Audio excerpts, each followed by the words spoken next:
नमस्कार, मैं नीरज कुमार। आज मैं आपको क्वांटम डीप लर्निंग के बारे में बताऊंगा, लेकिन मैं उम्मीद करता हूं कि आपको एटलीस्ट थोड़ा बहुत क्लासिकल डीप लर्निंग आता होगा। मीन्स आप छोटे मोटे कोड डीप लर्निंग में लिख कर रन कराना जानते होंगे। इससे हमें ये समझने में आसानी होगी कि अगर हमें क्लासिकल डीप लर्निंग का नॉलेज है तो हम कैसे कम एफर्ट लगाकर क्वांटम डीप लर्निंग में शिफ्ट कर सकते हैं। एक्चुअल में होता क्या है कि जितना भी क्लासिकल एल्गोरिदम, क्लासिकल मैकेनिक्स होता है वो सभी दिखने वाले चीज़ों पर अप्लाई होता है, जिसका हम डेली लाइफ में काफ़ी एक्सपीरियंस करते हैं।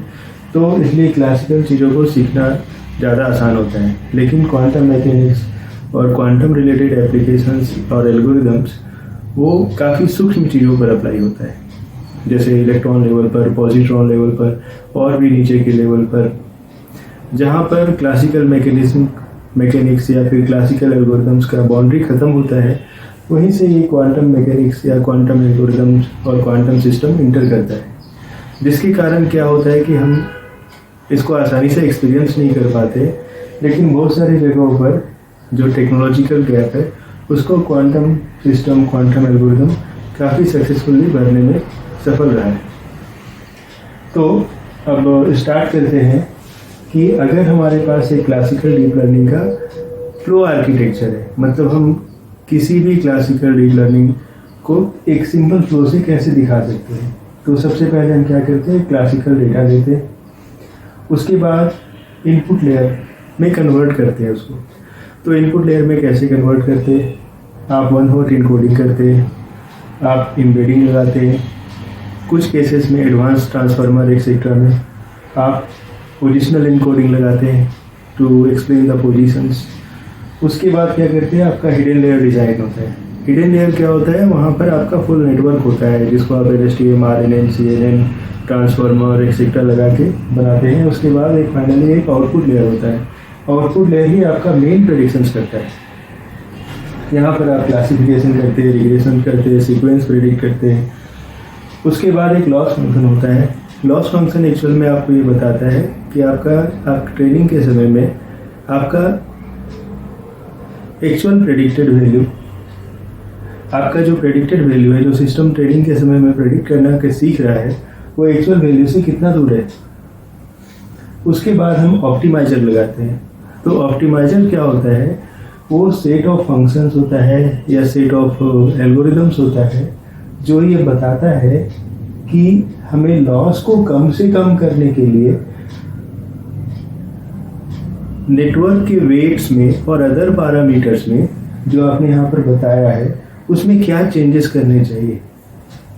तो वो चेंजेस ऑप्टिमाइजर के हेल्प से करते हैं। बहुत सारे ऑप्टिमाइजर फंक्शंस होते हैं, वो ग्रेडियंट डिसेंट्स के साथ, ग्रेडियंट एल्गोरिथम के साथ रन करते हैं, जैसे एडम ऑप्टिमाइजर। इस तरह के बहुत सारे ऑप्टिमाइजर्स होते हैं जो मैंने अपने English deep learning tutorial video में एक्सप्लेन किया है। तो उस तरह से ये इपोक बाय इपोक चलता रहता है। पर आफ्टर सम टाइम आपका लॉस जब मिनिमम हो जाता है या फिर आपका लर्निंग का क्राइटेरिया सेटिस्फाई हो जाता है तो आप ट्रेनिंग को रोक देते हैं। तो इस तरह से ट्रेन मॉडल तैयार होता है जिसका यूज आप प्रेडिक्शंस के लिए करते हैं। तो ये हो गया क्लासिकल डीप लर्निंग। अब आते हैं क्वांटम डीप लर्निंग में। तो क्वांटम डीप लर्निंग में क्या होता है, डेटा तो हम क्लासिकल ही लेते हैं, लेकिन इनपुट लेयर में जो कन्वर्ट कर रहे थे वहाँ पर हम क्वांटम इनकोडिंग में कन्वर्ट करते हैं। तो क्वांटम इनकोडिंग क्या होता है, वो एक्चुअल में क्यूबिट के फॉर्म में होता है। यहाँ पर जो इनपुट डेटा होता है वो बिट के फॉर्मेट में होता है, ये क्यूबिट के फॉर्मेट में होता है। हम आगे चल के बताएंगे कि बिट क्यूबिट से कैसे डिफरेंट है। उसके बाद क्या होता है कि हम पैरामीटराइज्ड क्वांटम सर्किट लगाते हैं। हमने यहाँ पर बताया था कि हम एक हिडन लेयर लगाते हैं और उसमें बहुत सारे नेटवर्क डीप लर्निंग टूल्स जैसे होते हैं CNN, LSTM, ट्रांसफार्मर एक्सेट्रा को लगा के, DNA लगा के कुछ नेटवर्क बनाते हैं जो हमारे रिक्वायरमेंट को फुलफिल करे। इस तरह के लेयर्स की जगह पर यहाँ पर हम पैरामीटराइज्ड क्वांटम सर्किट लगाते हैं और उसके बाद ये सर्किट जो है वो आउटपुट जनरेट करता है। एक चीज़ और ध्यान देना है कि यहाँ पर एक फ्लो में चल रहा था, सारा सिस्टम एक फ्लो में चल रहा था, नेटवर्क से कनेक्टेड था। यहाँ पर सारा सिस्टम एक सर्किट में चल रहा है। आपने देखा होगा ये एक सर्किट है। तो जब हम डेटा को क्यूबिट में कन्वर्ट करते हैं तो उस समय वो सर्किट से एंट्री लेता है और फिर ये आउटपुट जनरेट करता है। उसके बाद क्या होता है कि हम लॉस फंक्शन लगाते हैं। ये लॉस फंक्शन इस लॉस फंक्शन का एग्जैक्टली सिमिलर नहीं होता है। ये लॉस फंक्शन जो होता है कि क्वांटम आउटपुट जो आपका पैरामीटराइज्ड क्वांटम सर्किट का जो आउटपुट होता है उसके आउटपुट के बेसिस पर आपके एक्चुअल डेटा से कितना वो डिस्टेंस है वो लॉस को प्रेडिक्ट करता है। उसके बाद यहाँ पर ऑप्टिमाइजर लगाते हैं। तो यहाँ पर भी ऑप्टिमाइजर के लिए हम ग्रेडियंट यूज करते हैं।